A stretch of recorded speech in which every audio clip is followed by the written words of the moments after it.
Well, I hold in my hand here the ultimate knick-knack of television production, the Emmy. And I guess I'm happy to report that we do more than news every week here at the No BS News Hour.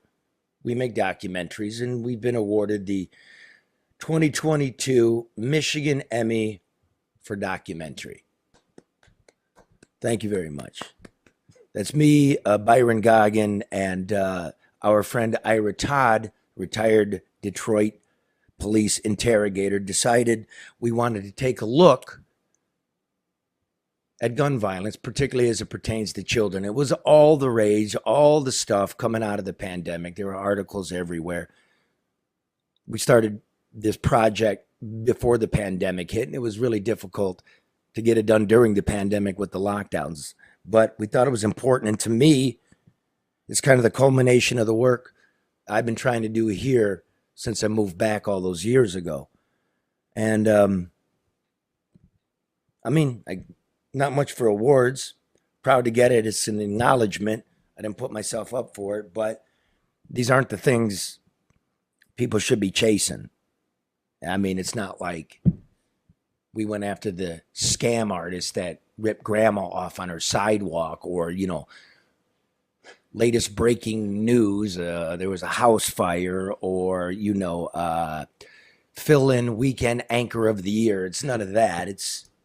I guess it's nice, but this is what it's about. What this documentary, well, I should say this. There's a lot of news. There's a lot of things going, but we need to take a break. And we need to show you this. And what it is, it's called Kiss the Babies. And it's a multi-year look at Detroit particularly. I mean, gun violence against children is a national epidemic. And Detroit is one of the ground zeros. There's only one place where children are more abused, and that would be St. Louis. It's worse here than Chicago, worse here than Philadelphia. And I don't know what we're doing. We keep diverting taxes to rich men to make them richer. And if you watch this, you'll see what life is like in the neighborhood, what happens when you defund police and you defund schools. You're not really building for the future. So it is depressing, but hopefully you'll find something worthwhile in it. And with no further delay, please enjoy Kiss the Babies.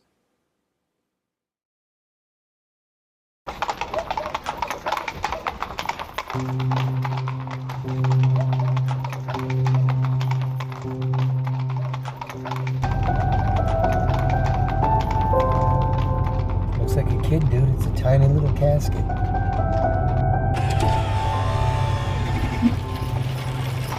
How you doing? All right. It's a kid. Wow. Jeez. I love this town, but this town makes me sad.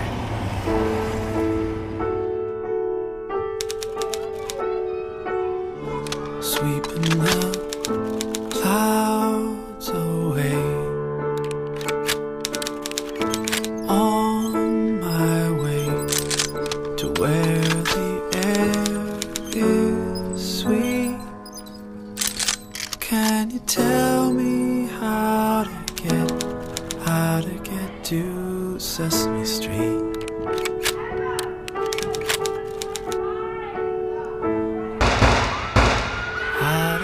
To Sesame Street.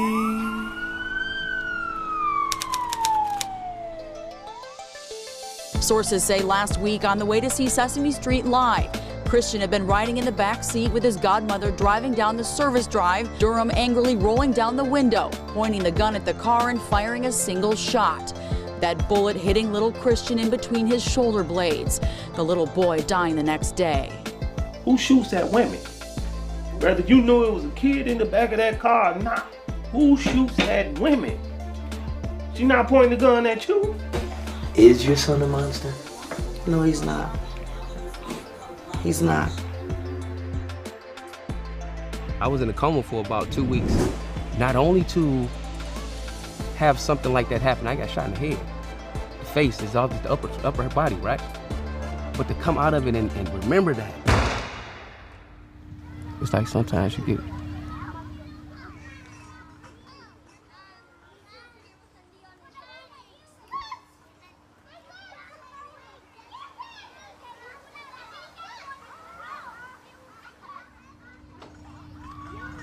a moment to reflect.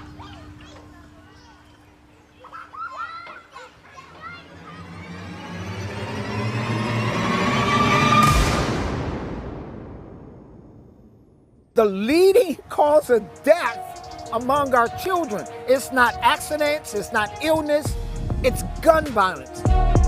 This is not all over the world, it's not in other countries, it's in America. This is the greatest country in the world, and we can't do something about gun violence. Gun violence is a part of our culture now. It's a drive-by shooting at night, the target a home in Charlotte, North Carolina. Authorities say it's linked to a feud between local high school students. You see 3 teenagers get out of 2 cars, then unleash an estimated 150 bullets. That's right, 150 rounds of ammunition. Today at yet another school, students, teachers, and parents terrified and scrambling after shots fired on campus. They're requesting medical assistance. Multiple ambulances if possible. America has a problem. Children, guns, death. You hear about it after some spectacular carnage at a school. Multiple shots fired at Stoneman Douglas High School. Almost universally, these schools are suburban or rural. This time at Oxford High School, some 40 miles north of Detroit. There's hand-wringing. I think this is every parent's worst nightmare. Policymakers weigh in. We can't accept events like this as routine. Are we really prepared to say that we're powerless? The American people are with you. And as the president said on Sunday halfway across the world, we will never leave your side. We're tired of hearing politicians send their thoughts and prayers to us and doing nothing to make the necessary changes to prevent this tragedy from happening again. But everyday gunfire kills more children each week than Columbine, Sandy Hook, Parkland, and Uvalde combined. In America, at least 1 child under the age of 18 is shot every hour of every day of every year.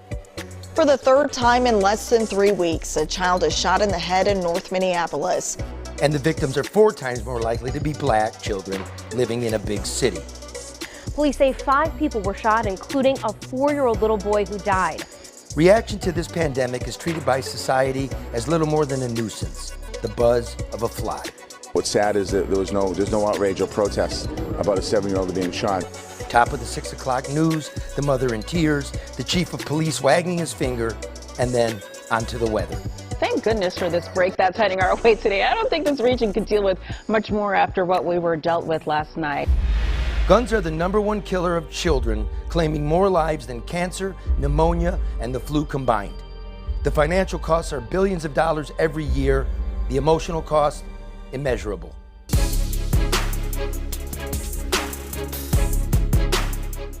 Child shootings skyrocketed during the COVID lockdowns when cops were home sick. It climbed higher in the aftermath of George Floyd's murder. More children are dying of gunfire than ever before. In Chicago, 250 children were shot in 2021. The 15-year-old shot 24 times, murdered just around the block from his home. In Philadelphia, 130 children. Gunfire, more funerals, and new pleas from parents to save their children from Philadelphia's surging gun violence. In Detroit, 110 children. But Detroit is a small city with less than half the population of Philly. Why? Why do so many children suffer? Is it a misguided push of public dollars to the police, as BLM asks? Or is it a lack of police themselves? Gun violence, as we know, continues to be a major concern in Philadelphia, and we know there is a shortage of police officers in this city. Or is it economic racism, a lack of opportunities and housing and schools? Is it a culture of no snitching? The revolving door of an overwhelmed criminal justice system? Police arrest them, but then they're quickly released. Yeah, the police chief says there's not enough jail space. What it is a national pandemic, and we've decided to take a hard look at one of its epicenters, Detroit.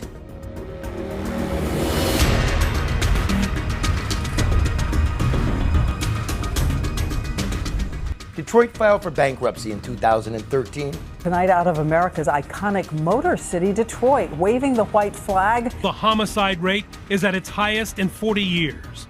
Dubbed Murder City, with 78,000 abandoned buildings, 63% of its population gone. So empty, the city of Paris could fit inside the vacant space. In a grand social experiment, $7 billion in debt was wiped away. The police budget was slashed. Pensions and health care cut. This was supposed to loosen up money to make life better for children. But did it? No one seems to ask. Silence the violence! Silence the violence! Whole streets! Our streets! Whole streets! 900 children have been shot in those 9 years since Detroit's historic bankruptcy. Whatever happened to the young survivors of those shootings? What's happened to the families? Peace! Put down the guns! Put down the guns!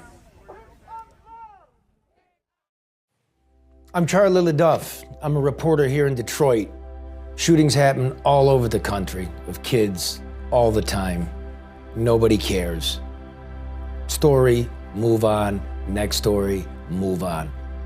But Detroit is like no place I've ever seen, no place you've ever seen when it comes to kids. 1 in 40 kids shot in the United States last year was in Detroit. A prominent educator came to me and said, "What happens to children after they've been shot? How come nobody cares? Why don't we ever follow up?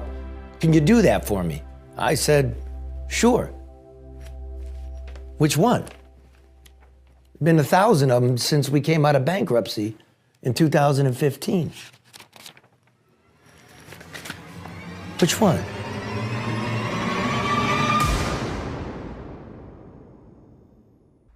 Shooting! No more shooting! Enough is enough! Goodbyes are exchanged in the lobby of Detroit Police Headquarters as the 24-year-old man being sought for the shooting death of 3-year-old Christian C.J. Miller turns himself over to police. It just showed Christian that he is loved, and I'm glad we found him, we got him. Now we can start healing. Christian Miller, a 3-year-old baby on his way to see Sesame Street live. He's going to see Elmo skate around. And some dude, angry because the woman driving the car with Christian in the back seat, cuts him off as she's getting on the highway. Apparently, he's so upset, he tells his girlfriend to lean back, pulls out his piece, and fires into the car. 1 shot. Kills the baby. Man! It's time for us to take this serious! That's right! My name is Ira Todd. I'm just an old, broke-down street cop. I've seen it all. You know, when a 3-year-old is shot, what's left behind is a whole community, not just their family, but a whole community that's mourning the death of this 3-year-old. People don't realize there's years of anger and pain that's associated with that whole thing. These senseless murders of these kids. You know, these gang members shooting into crowds or shooting into houses. But they don't know what the target is. They don't even have a clue of what their target is. And so when you have a 3-year-old that's killed out in these streets, I mean, it affects the whole community, it affects the whole world. And we need to do something about it.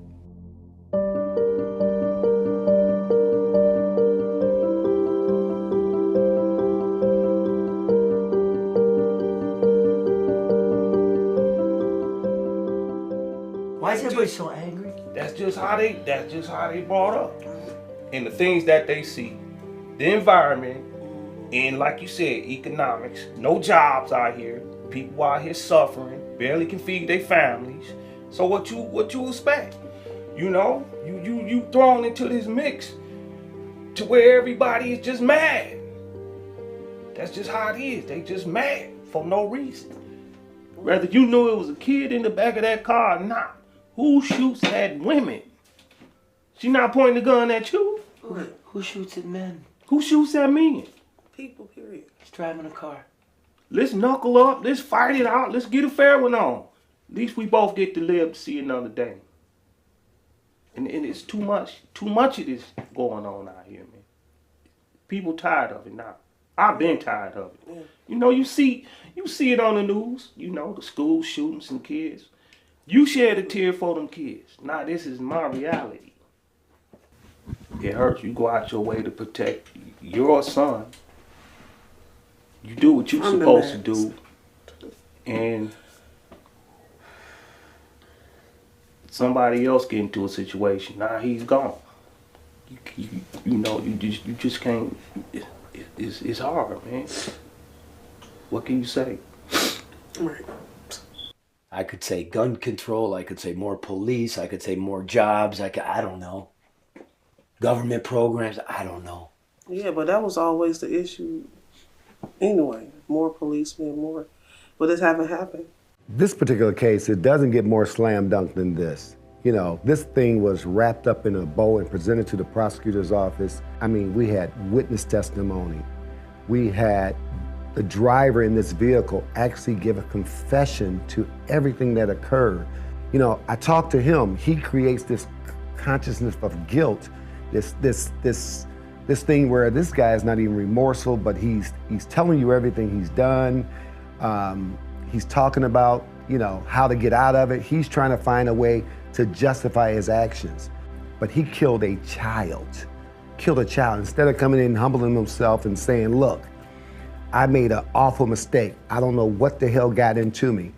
This guy was still trying to save his own ass. I just thank God my baby got justice.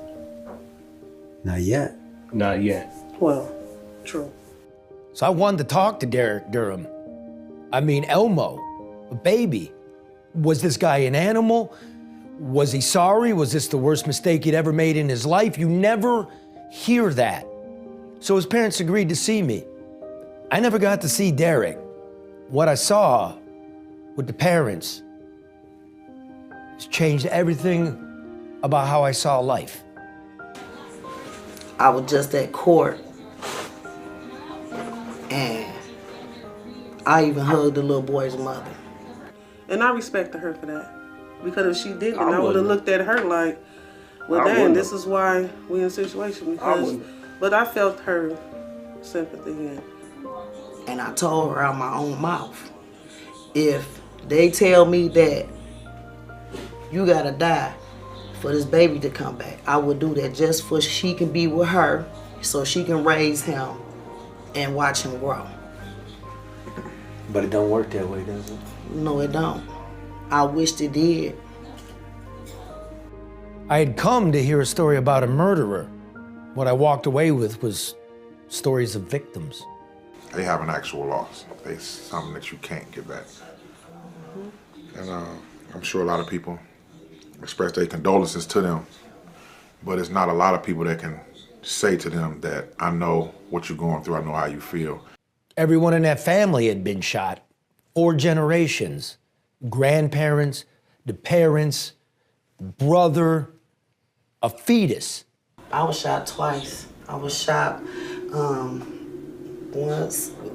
once it went through the side, through the stomach, and through the stomach, through this side. Out my butt. And the baby was hit? Yes. My baby died. Oh my God. The bullet struck the baby's the head, like the temper of the head or whatever. God. And then Derek's twin brother. I hate even talking about it, but they found my son outside on the side of the house. His feet, I think the foot was hanging in the inside and the body was... You don't have to do that, baby. I was shot too, but... You were shot? Where'd they hit you? They tried to hit me in the head. The gun was right here. My back was kind of turned. And it went in right here and came out right there. It was a straight shot. When I knocked it down, it went in and out. My father dead. He got, He got killed when I was like a little bit younger, probably like 2 or 4 years old. My mother told me that he went to a grocery store to get me some diapers and they was robbing the store. And he wasn't willing to give up the money for my diapers because he needed to get me diapers. And they said that he was supposed to he was telling the man that, man, my daughter need diapers, she need these, and the man killed my daddy. So that's 4 generations. 2 people living in hell, a son in prison, 2 in the ground. It's a cycle that goes on and on. You could say it's culture, but I come to find out when it comes to shooting at children, it's so much more than that. You know what? I want you to think about that a minute. Let it resonate. There's the sad reality, but Christians not isolated. You know, kids' lives are being changed by gun violence every day. Cops get like 20 cases a day. It's impossible for them to keep up. It's impossible for them to prevent these type of incidents from happening. And what's left behind? Shattered lives.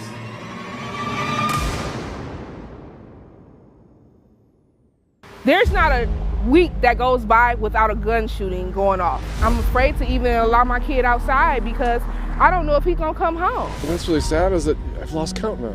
I mean, really 1 is enough, right? And this poor kid is just laying in bed. You can't even lie in your own bed in the middle of the night. An infant was sleeping in a crib, and somebody must have fired a gun in the air. We will never know. And the bullet came crashing down through the ceiling and became embedded in the child's forehead. It certainly distorts your sense of what safe is. That's one of those cases that will forever live with me, just because it's not something that's supposed to happen.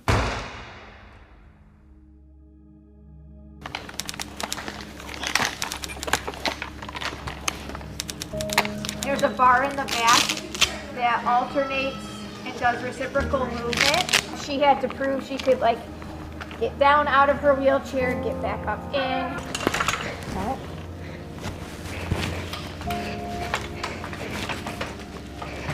Oh. You get what's Neza?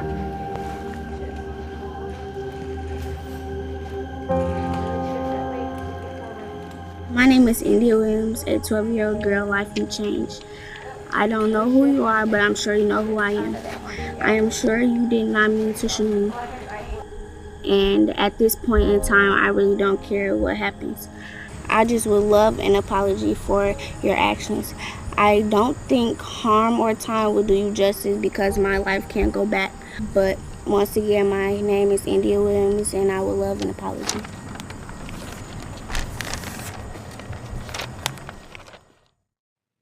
India Williams, 7-year-old on a Sunday, riding her bike. Some meatheads decide they're gonna shoot it out. She's left bleeding on the sidewalk. She becomes the it girl in Detroit for years because she's so vibrant, she's so beautiful, she's so young, she's so good-natured. 9-year-old India Williams, an innocent victim of gun violence 2 years ago, shot while riding her bike. Last Friday, we raised thousands of dollars to be able to buy this device for your daughter. The police came to see me and brought me gifts for Christmas. I need these. My feet get cold. Thank you so much. Very nice. I just felt surprised. But now there's renewed interest in this case. Crime Stoppers is now highlighting her case. Her mother grateful for more attention on her story. Pretty excited about someone putting a reward up, yes, but I just want people to speak up. When I come to meet her 5 years later, the cameras have gone away, the chief has gone away, the toy bags have gone away, and everybody in the neighborhood knows the guy is still out there. That's another problem. And they said they had a pretty good idea of who they felt like was the trigger person in the car, but like again, no one wanted to come up and say anything, or no one wanted to be like, yeah, I'll testify or tell on that person. So it was just like, at a standstill. So The neighborhood knew, didn't they? everybody pretty much knew. Everybody Or knew. no. Yeah. Nobody's really gonna be like, yeah, I seen him in that car pointing that gun and shot that little girl. Nobody's really gonna step up and do that. Because Why? it hasn't been done yet. There's a number of reasons why people don't, tell. It's a street thing. You shouldn't tell on people. Snitches get stitches, stuff like that. But in this case, this man changed my baby's life. And she almost didn't make it. But India did make it, and her life continues to roll on, picking up the pieces, therapy, rehab, trying to find normalcy. The days have turned into months, and the months into years. The cameras have moved on, and so have the authorities. Unknown to the family, prosecutors dropped the case.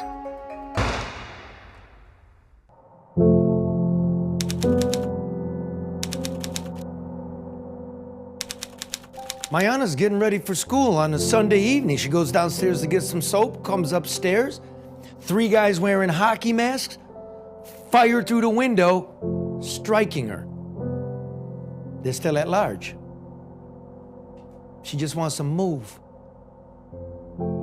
I stand like right between that middle window and the last. I stay right there. I open my phone because my mama texted me. So as soon as I open it, boom, I just got shot right here. So I just fall this way and blood just started coming out of my face. You scared? Yeah, I got anxiety sometimes. Anxiety? Who wouldn't have anxiety? I could just be thinking about something and then I could just think about the day it happened. So then I'm just like, dang. And I'll still be in the house. So that's like even worse. Because you don't feel safe in your house. Yeah. We help raise some money, a GoFundMe to get him out of the neighborhood, because that's another thing people say. Why don't you just move away? Why don't you just move away? To where? We can't get the Section 8 voucher back from the slumlord. There's a lot of money to be made in poverty. It seems like they ain't got no heart. They know everything I've been through, and it just seemed like they just want me here.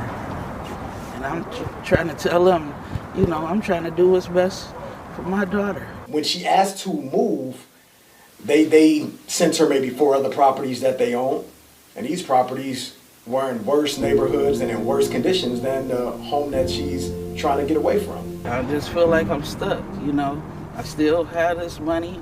I can't move. I'm seeing nice houses that I want to rent out. And just, they get rented out to other people because I'm still waiting to get out my lease. How can I help you? Yeah, I was calling on behalf of Myra Lanson. She's in the process of moving, but she needed a clearance or something from you guys' property management company. You do own Defund 1, right? All you need to do is contact off. Contact. Everybody knows 8 Mile. They live it at 7 3/4 mile. It's a 1/4 mile to the promised land. A 1/4 mile. It might as well be 2,000 light years from home. So naturally, I want to meet somebody that hasn't been shot, that's trying to get through it, do the right things. Meet Jordan Ruffin L., at the time 16, moves out of his mother's house because she can't afford him. He moves in with another teenager on the other side of town. He takes 2 buses to school and from school, all by himself, getting through. What he says to me, this guy, this very young guy, this very talented guy, is there are flowers capable of growing in any corner in this country. They just need to be nurtured and they need to be watered. He's got everything we want in a young man. A lot of people within the city, they'll go to like illegal things because that's basically what's openly available within the city,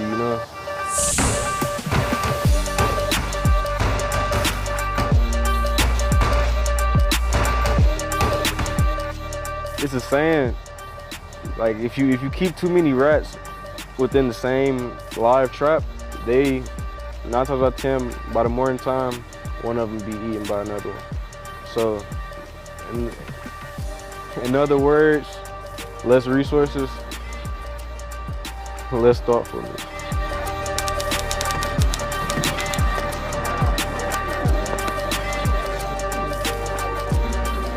So I've become close to Jordan in the 2 years that I know him.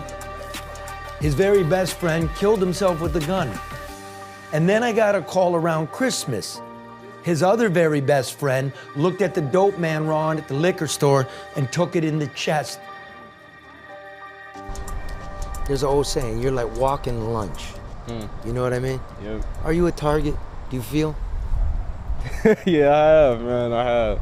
It's been like that almost since I can remember, you know? But not me being on my own and not being in the house all the time and, you know, having to make money and stuff by myself, yeah, you know? When do you feel it? Like, when does the radar go off? When does the hair on your neck start to tell you, uh-oh? What do you do to avoid it? Basically, whenever you walk outside the house, radar on. I mean, it's like a lifestyle, though, if you think about it. You're born in Detroit, you know about straight bullets, hit people, and just senselessness. I don't know, I look at it as a living. You know, there's a whole way of life where it's not like that. Yeah. This represents a larger issue within the city. You know, communities are torn apart. They're being torn apart. Crimes are being unsolved. You know, people are becoming desperate. People are in fear. People are angry. People are tired and fed up. Cops are tired and fed up. And all of this is just a result of the downcline of Detroit.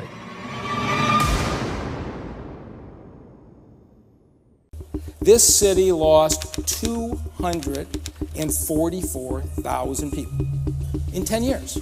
It left behind a city with the highest unemployment rate in the United States. It left behind the highest poverty rate, the highest murder rate. Washington, D.C. and Boston have populations almost the same size as ours.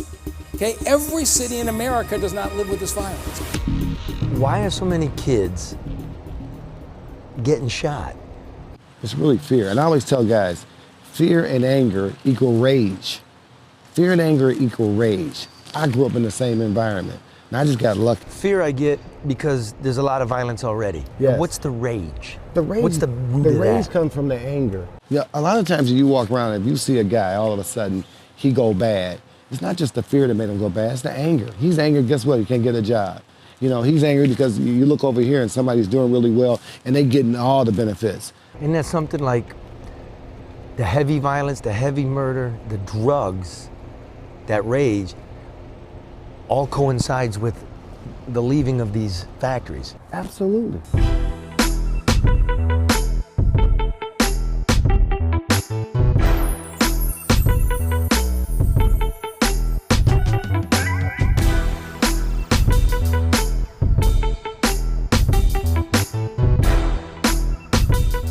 And Detroit is you know, we kind of just went through a down spiral where we didn't have much recreation, you know, even for the youth or even for adults, you know what I mean?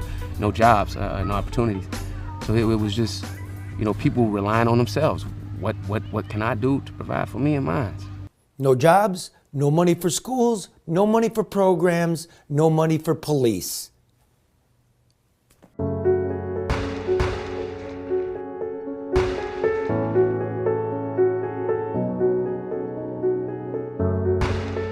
You know how many kids have been shot since bankruptcy? How many kids in the last 6 years? How many?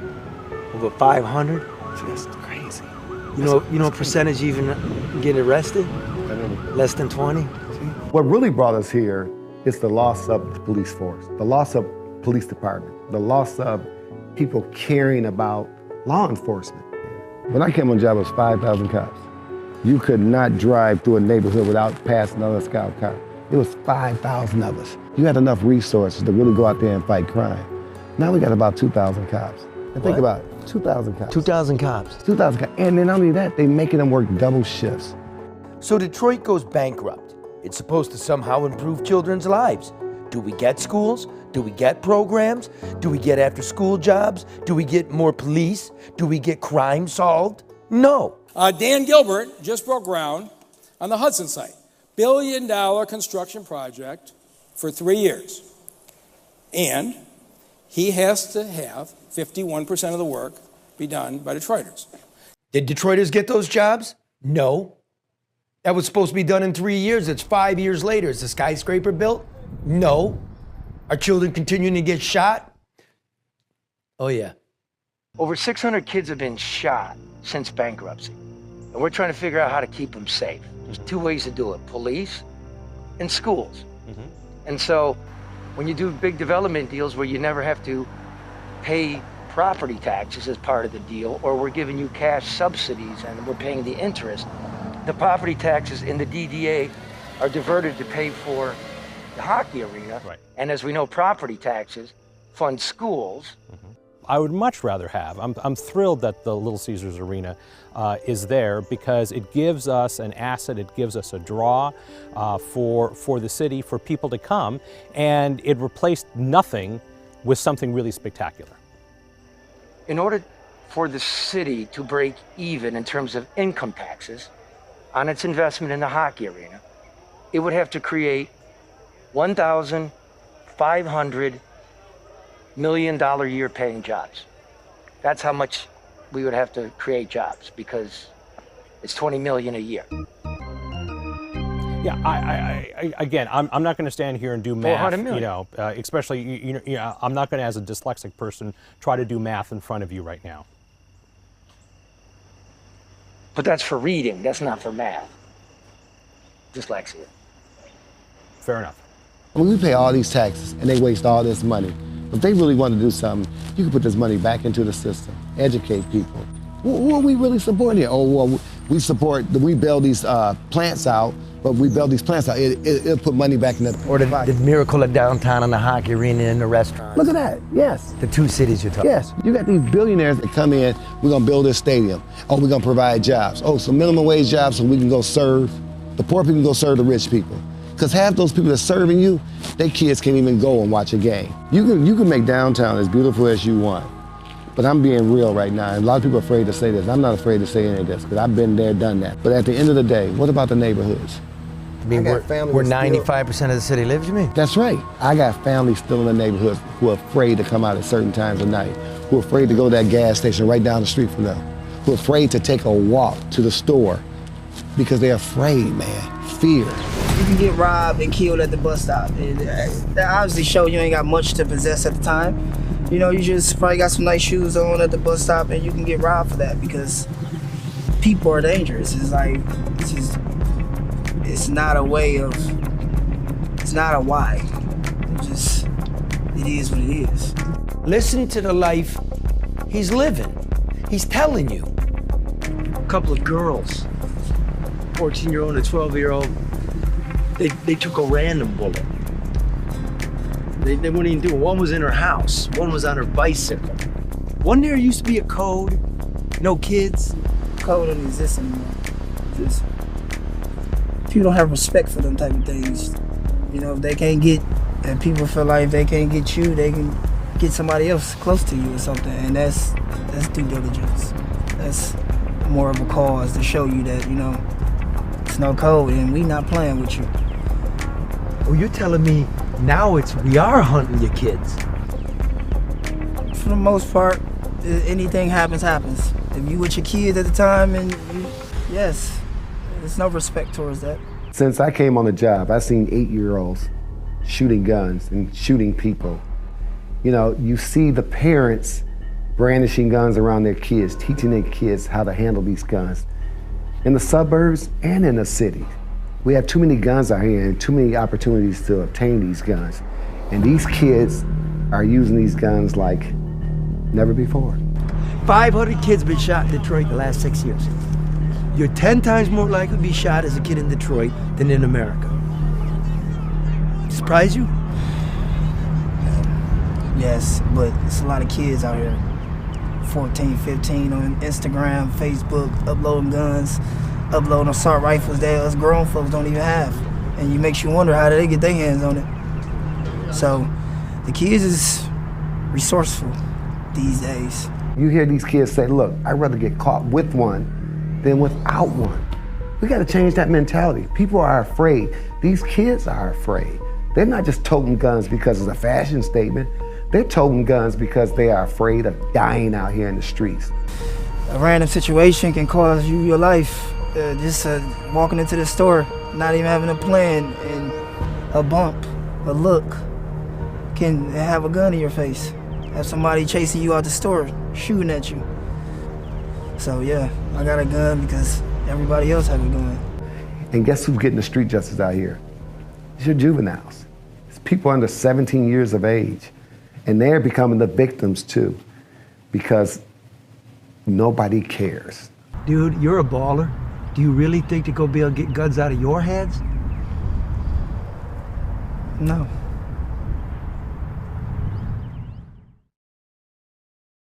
I'm Grace Karros, and I'm third generation of American Coney Island. People say Detroit's a comeback city. I say, where you been? We've been here for over 100 years. My family's been here on the same corner, serving our famous proprietary American Coney Island hot dog. So like always, we're keeping things fresh, updated, and new. We'd love to have you come downtown and visit us, but if you can't, you can always go to AmericanConeyIsland.com, order a Coney kit, get it delivered fresh right to your door. This message of Uplift is brought to you by business and personal wealth advisor Luke Nowacki, who reminds you that what does it profit a man to gain the whole world but never enter the kingdom of God? But while you're waiting, Nowacki wants you to remember that overreaction is not a sound financial strategy. So call Luke Nowacki at 248-663-4748 for sound financial advice. Hall Financial is putting more money in your pocket with our exclusive no-fee home loan. That's right, you pay no fees to Hall Financial. So in addition to our nearly 6,000 five-star reviews and our average 9-day turn time from application to close, you now pay no fees to Hall Financial. This is going to save you up to $2,500 in fees that you'd normally pay to the other guys. Start saving now, 866-CALL-HALL, or chat with us at callhallfirst.com.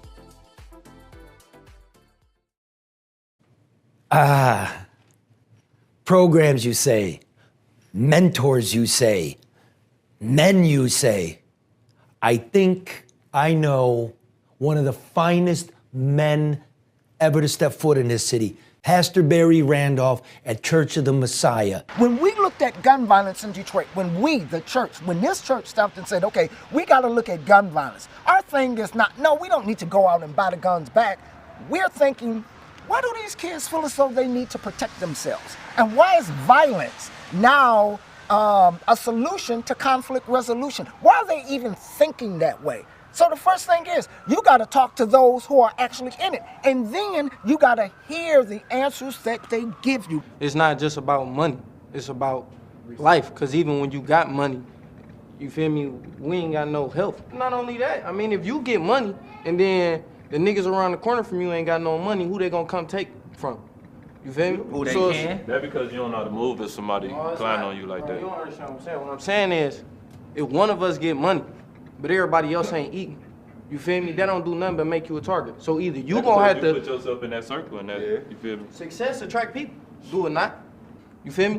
What I'm saying is, you ain't gotta be doing nothing at all, and it'll still go left for you. So it's like you get money, okay, people gonna hate on you. So we had to get down to the root cause of why was it that way. And the part about it that was extremely scary to stop and think about, the young people felt as though they had no hope.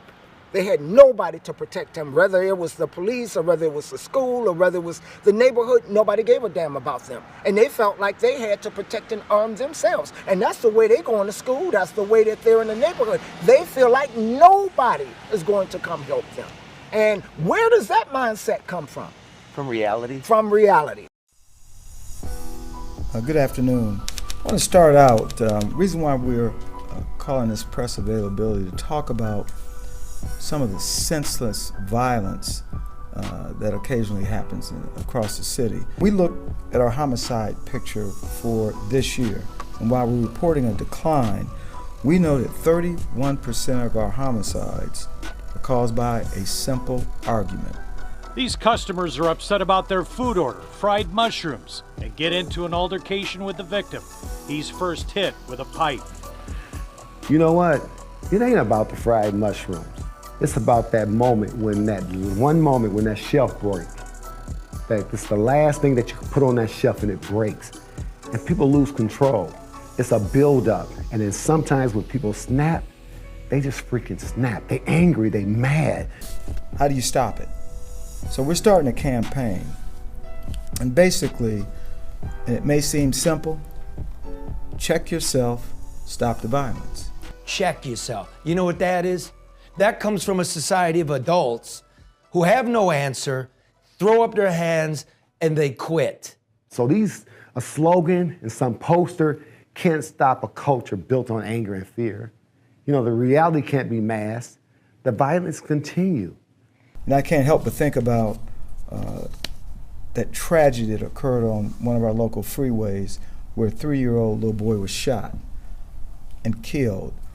And he was shot and killed because once again, the shooter felt disrespected because he believed that the driver of that vehicle may have cut him off. So he elects to use a firearm. So let's take everything we learned so far and go back to the Kristen Miller case. You know what? It really can't get any more cut and dry than this. We have witnesses, confessions, shooter turned himself in. You know, it's a slam dunk case.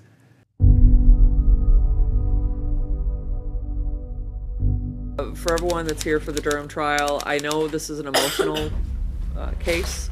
I know that there may be things that are said and exhibits that are displayed that may be upsetting to you. I'm going to ask you to please try to keep your emotions to yourself and not have big outbursts in the courtroom because it could affect the jury.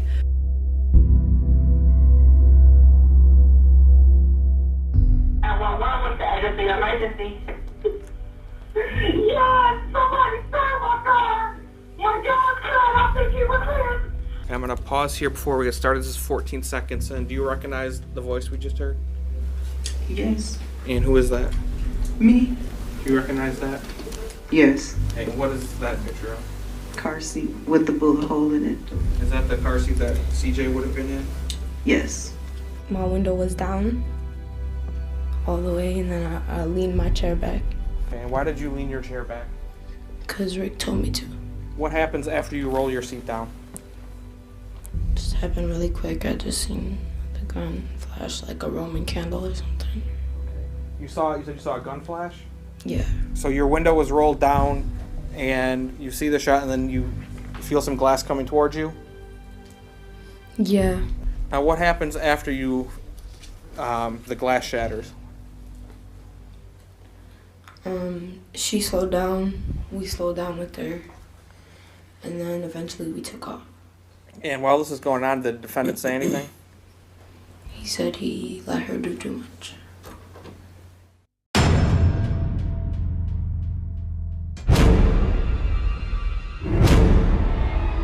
That concludes this matter.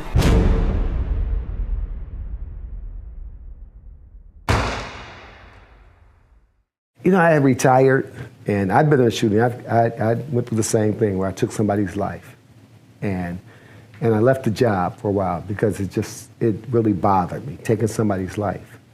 But I came back because I thought about the lives that's been left, the kids that needed people like me who cared. And then Charlie came to me one day and said, hey, we got this little girl that just wants some justice. She just wanted an apology from her shooter.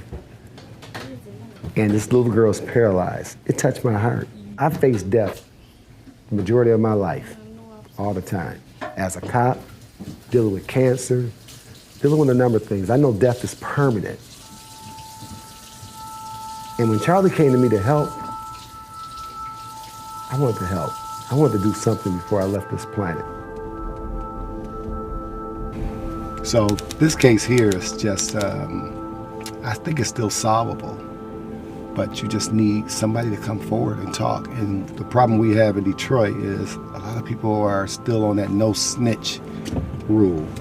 And they don't understand without citizens or people coming forward and saying what they saw and being willing to testify to these things, we're going nowhere. So I think India could get some justice down the line. You know, I'm just optimistic like that. Well, these guys might know. Yeah. Hey, how you doing? Working magic. You remember back in 2014, there was a young lady by the name of India Williams that got shot right over here. Yeah. Oh, she was outside. Yeah. She's still paralyzed. I still talk She's to still paralyzed. You still talk to her, yeah. Do you remember when that incident happened? Were you around? I can't remember when it happened, but I was around. Like, okay. What are the streets saying about this stuff? You know, we hearing a lot of versions and a lot of different things. I can't even really tell you. I don't even stay around here. I ain't heard no more about it. You ain't heard nothing else about it. That's why I said I really can't tell you. I don't stay around here, so I ain't heard nothing. Yeah. What was the story? Was it two dudes beefing, two brothers or something like that? Where you come from? Cut that shit off, girl. Cut that shit off, bro. We making them. Okay, fuck a movie. Ain't no movies over here. Ain't no actors over here, man. We gonna holler at you. This shit real life. Well, they talking to us. They talking to us. Yeah, no, They not okay. talking to y'all no more. Okay. Nigga, they don't pay no bills here. We'll talk to you, bro. I got you. Look Yeah, at you. see you later, cuz. All All right. you cats. All right. Get your fucking camera away from the side of my goddamn house. Oh, he mad, ain't Yeah, he, too? there's a motherfucker. All right, well, I Ain't want got a you. bulldog in there to get madder than me. All right, I don't want to mess with your bulldog, then. man. Bro, no problem. No Yes, it problem. is, 'cause No, you I said ain't no moved problem. yet. I said no problem. But you ain't moved. I ain't yet. running either. You ain't got to run. I'll walk. Trust me, I got some Okay, shit that'll take make care. you run, though. Nah, I ain't worried about that. Believe me, you ain't got to worry about it. Come on, let's go. Let's go. Fuck wrong with you? And that's what you have. What's that? Those are kind of things that you deal with when you just try to talk to average people. You get citizens like that who are just angry, just bitter, you know, and the police have to deal with a lot of that. You know, I see it all the time. And this is why crime often goes unsolved. It's imperative that we get the community involved, but it's tough because of the perception of police in the streets. People will not talk to us. What do we do to get people to feel comfortable about, if you saw a shooting happen in front of your house right now, would you be willing to testify or would you be reluctant to testify? I'm telling. You gonna tell? I don't see. This is my thing. This is the problem that I have with our community, us. Yep. They have the word snitching misconstrued. Yes. If I'm spying and you have some things going on within your own home, and I, hey, they got this going on, that's different. But when something happens that affects your area, yes, that has the ability to affect your children or your wife or your mother, yes, then you should stand up for that. Absolutely. You have to. Yes. That's the first thing of protecting your home. Yes. You know, so getting back to the Miller trial, people did step up. People did appear on the stand. People did come forward to testify. But look what happened. We received a note that indicated that the jury has not reached a unanimous decision, and you don't believe that you will be able to reach a unanimous decision. Is that correct? Who is your foreperson? Juror number 14, could you please stand? Is that a correct assessment of the situation in the jury room? Yes, it is, Your Honor. And you don't believe you'll be able to reach a verdict? At this time, I do not believe we can reach a verdict. At this time, is there a motion? You may be seated. I would move for a mistrial, Your Honor. No jury. Your Honor, leave it to the court's discretion. On the basis of what's happened here today, I find I have no option but to declare mistrial in this matter because of the hung jury. So at this time, the jury is relieved of their duties as jurors. Anything further from the people? Nothing further, Your Honor. Anything further from defense? No. Okay. That concludes this matter.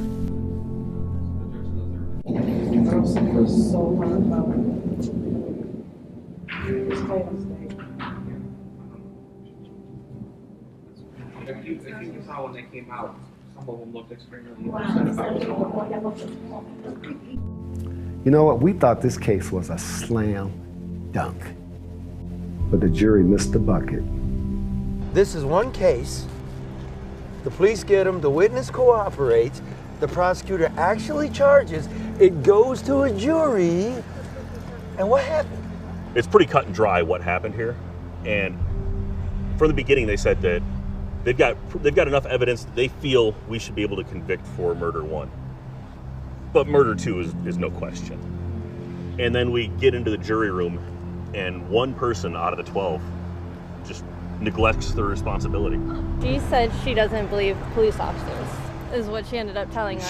She said she doesn't believe police officers. The family of Christian Miller, who was looking to get their justice on Friday, were denied their justice because of an agenda of somebody, is all I can figure. And so you want to know why the prosecutor drops India Williams' case? Because of stuff like that. And so nobody gets justice. It's the oldest saying in the book, but you think there was justice here? No, absolutely not. Then we gotta wait till June, try again. So, no justice. It'll be justice when we get a conviction. It won't be justice. Wait for me. It'll be justice for my son. That's what, we trying to get justice for CJ. You know what I'm saying? Me and his mama, we still suffering. ADR, experienced, competent, overseeing more than $250 million in private and construction projects since 2001. Reduce your costs, increase your bottom line, cut the red tape at City Hall. Call Barry Allen Tuck at 248-318-9424 for a free consultation. ADR.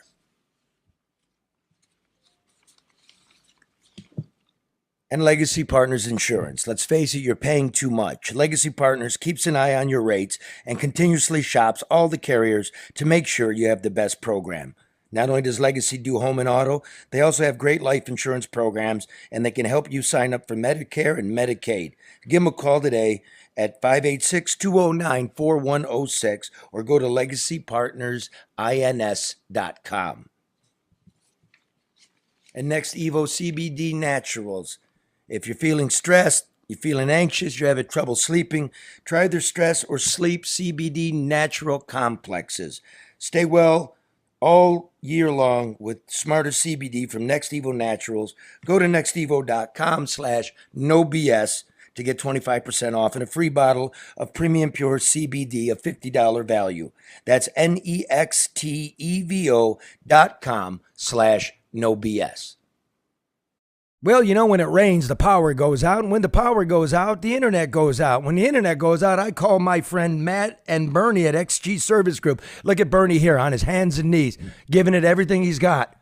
Look at that man crack. So busy, he forgot to wear a belt. There's Matt right there getting the board together. That's 734-245-4100 if you need Matt and Bernie to come take care of your voice over internet, your security cameras, off-campus access control, Wi-Fi, and cameras for homes and business. They'll design it for you. You got restaurants, they do drive-through systems, railroad cameras for public safety, total wireless camera systems for your home and business. Yeah, that's right. Call XG Services at 734-245-4100.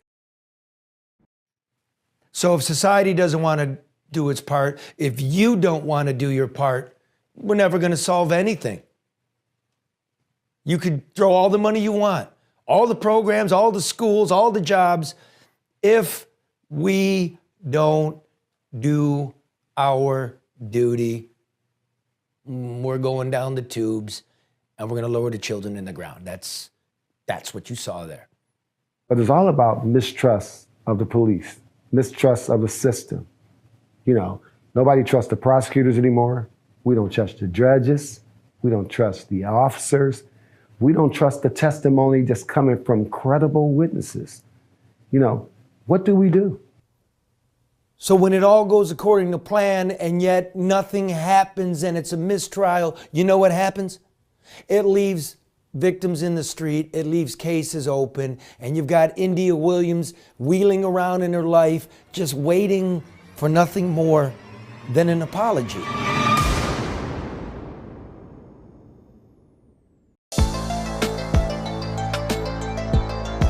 Last year, there were 67 children shot in our city under the age of 17. 9 of them were killed.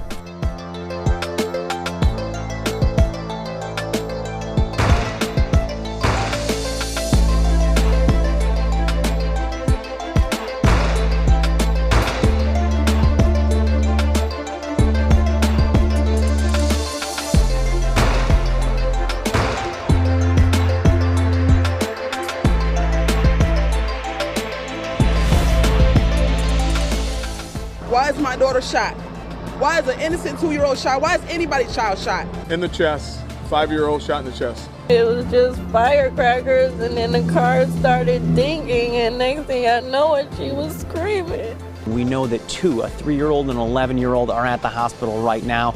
It's just fine. Why would you do that to him? 13 shots in all went into this home.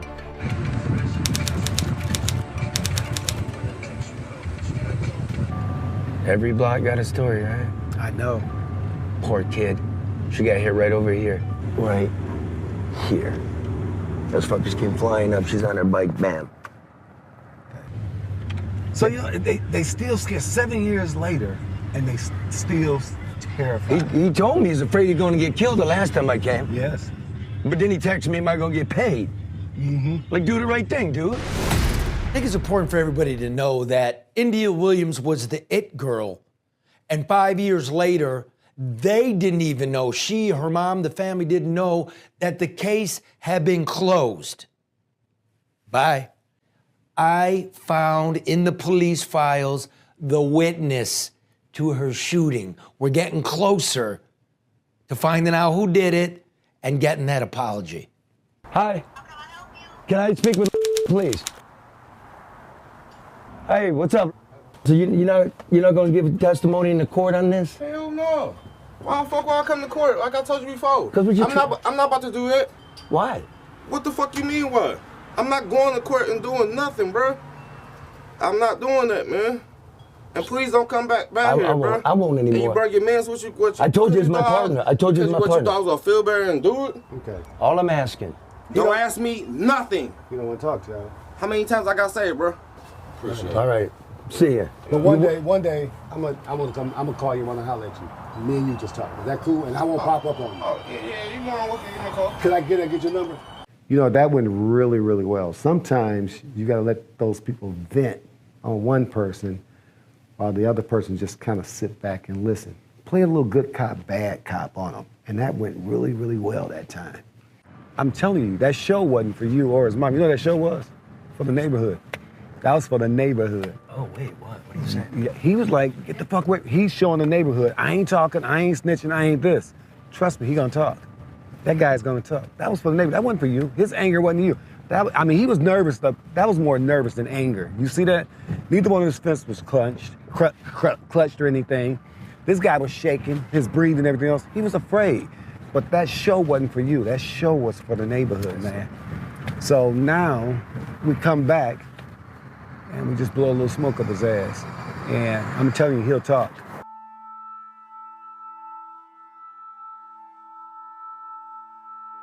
So you know what? People really do want to do the right thing.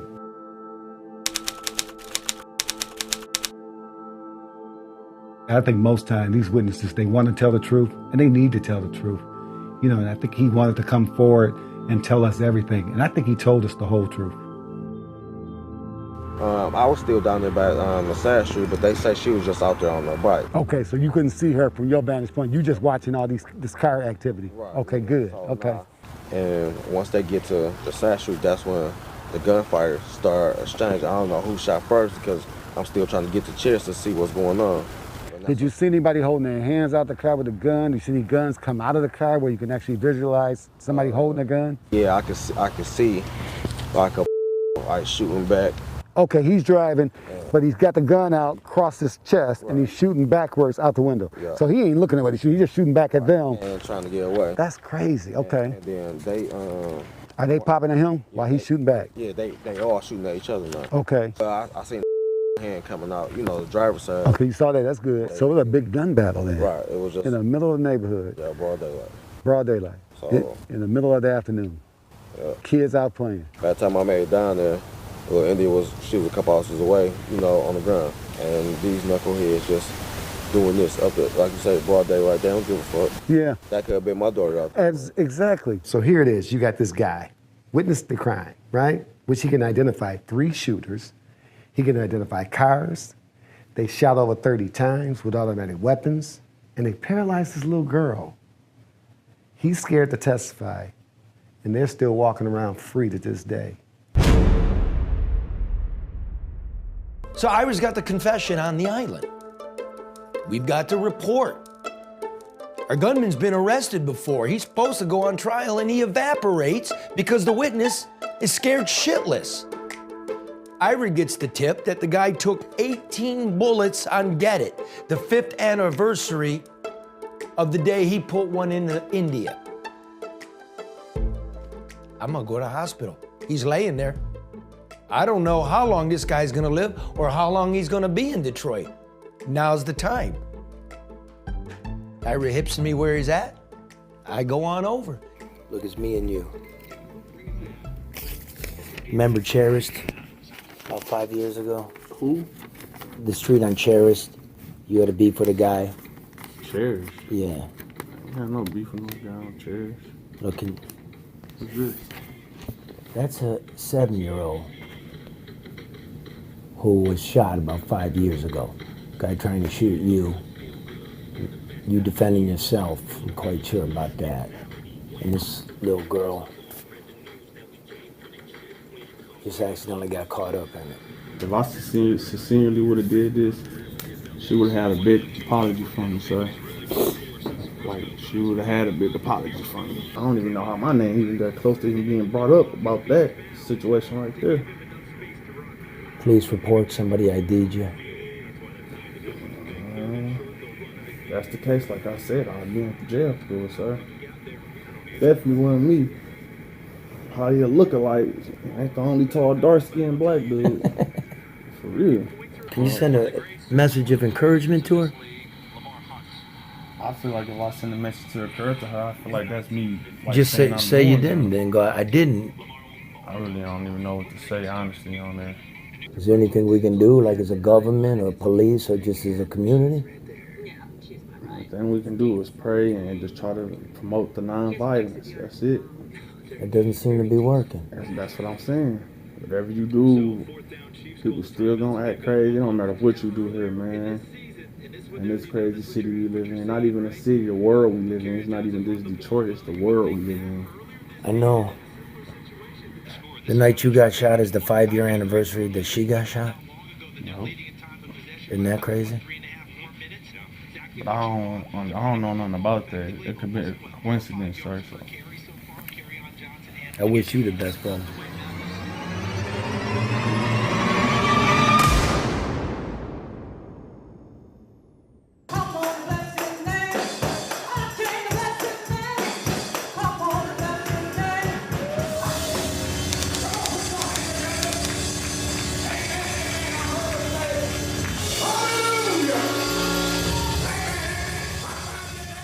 Today, we decided to go to India's Family Church, and we're going to give them information on what we found and see what they want to do. You know, we're taking this case as far as we can. We need to take the evidence and the information to the police department, let them see what they're going to do, or just drop the whole thing. All right, so, you know, Indy, we located the report, and we found out there was a witness, okay? But he didn't want to come forward because of some circumstances. And so we went back out, identified him, located him, and talked with him. And he told us the whole story, basically who shot, who was shooting, and what stray bullet hit you. Yeah. And why? And why. From there, Charlie went and met the actual shooter. So I went to the hospital. He was laying out full of bullets. And I gave him your letter. I asked him to read out loud. And he read it out loud. But no apology. He wouldn't even admit it was him. He couldn't remember he was even arrested. So we know who it is. We didn't get your apology. What do you want us to do with this? There's a witness, and the witness said the reason he won't come forward is because they let the guy out, and he's not protected, and the man's still, as you know, all around. At this point, it's nothing that I really want to be done because he's not going to admit of shooting my baby. So we have came to the terms that it happened and God is going to fix that situation. Sometimes justice will not ever be served in certain situations, and it's sad to say. At the beginning, that's all she wanted was apology, but you know you're not going to get that from him. What about you? I don't have nothing to say. It's been a long time, so. I'm over it.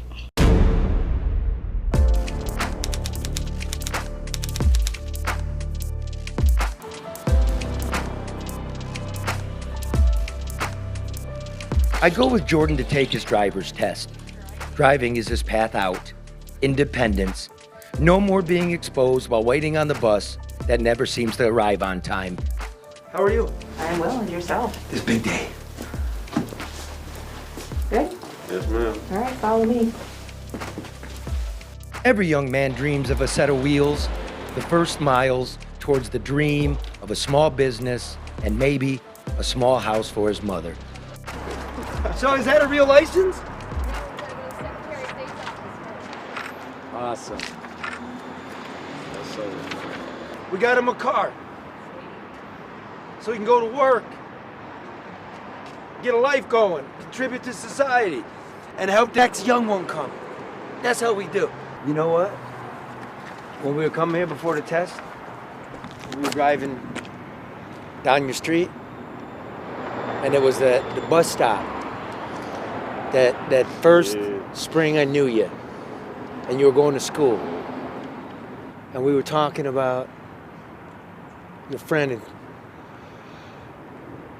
took his life with the gun. Meek, yep, Meek. What a circle. What a full circle this has been. Jeez, it's only the beginning though. How many children do you know have been maimed, killed? Oh my God. Oh my God. Since I've been the pastor of this church. Which is how many years? 16 years, at least 300. At least 300. At least 300. The thing about Pastor Barry is he teaches computers, he teaches bike mechanics, but mostly what he does is he's a father figure, someone to talk to. We help them get to their full potential by providing a safe space, a sacred space, a space where they can come and they can talk, but they can also heal. But we want to take them to their highest potential. You all have so many gifts and talent, but when people think hood, the first thing they think is something bad, something awful. There's some bad circumstances in the hood, but there's some people in the hood who doing some good things in the neighborhood where they are. The vibe that's in the room is saying all of the things that are possible, is showing all of the people who are making it happen. Because in the room is not just talk, we're pulling it off. We're literally creating the jobs, building the entrepreneurs, getting the kids through school and getting them to graduate college, getting them employed, but also too, resurrecting families, resurrecting community, changing the mindset of the evil that's been put out in our community and neighborhood. It's more young people doing the right thing. We're here to demonstrate the power of people who have overcome. Power of people who are making a difference in the world in spite of. This is not about hope. This is about doing what you know you have the God-given right and the ability to do. This is about making it happen, not waiting on a politician, not waiting on law enforcement, not waiting on big business, waiting for them to do the right thing. Jesus will be back first. They're not all collectively going to do the right thing. No, it's up to the people to do the right thing.